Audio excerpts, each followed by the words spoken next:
বন্ধুরা, তোমাদের কাছে আজকে আর একটা ফোনের সম্বন্ধে কিছু বলবো। সেটা হচ্ছে ভিভো Y18। এটা একদম নতুন লঞ্চ করেছে। এই ফোনটার মধ্যে কিছু ফিচার্স প্লাস নতুনত্ব কিছু আছে। তোমরা বক্সটা দেখলেই বুঝতে পারবে এটা একটা পাতলা বক্স করেছে, যেটা হচ্ছে স্যামসাং এ এইরকম তোমরা দেখে থাকো।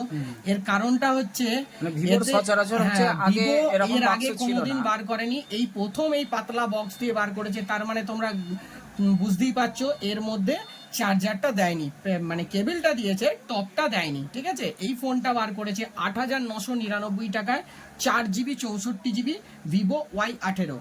ঠিক আছে, এই মডেলটার ফিচার্স তোমাদেরকে আমি বলে দিই। এটা হচ্ছে 50 মেগাপিক্সেল ক্যামেরা করেছে ব্যাকে, ফ্রন্টে 8 মেগাপিক্সেল ক্যামেরা, 90 Hz ডিসপ্লে দিয়ে ফোনটা করেছে। এটা তোমাদেরকে আমরা খুব তাড়াতাড়ি আনবক্সিং করে দেখাবো। ফোনটার আমার কাছে লাইভ ডেমো আছে, আমি তোমাদেরকে দেখিয়ে দিতে পারছি। এর ব্যাক প্যানেলটা হচ্ছে খুব সুন্দর করেছে, গ্লসি ফিনিশ করেছে। দেখো এর 50 মেগাপিক্সেল ক্যামেরার কি কোয়ালিটি করেছে সেটাও তোমাদেরকে আমি একটু জাস্ট এক্সপিরিয়েন্স করে দেখাচ্ছি। দেখো ক্যামেরা কোয়ালিটিটা ভালো করেছে, যথেষ্ট ভালো করেছে। 90 Hz ডিসপ্লে করেছে, 5000 mAh ব্যাটারি করেছে, 15 ওয়াট ফাস্ট চার্জিং করেছে ফোনটার মধ্যে।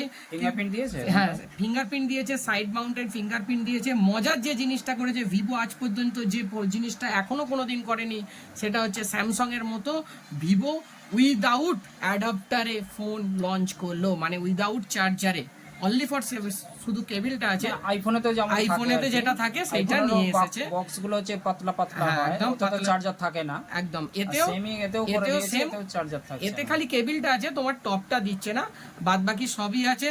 নতুন ফোন, দেখা যাক কিরকম হয়। আনবক্সিং যেদিন করব তোমাদেরকে দেখাবো।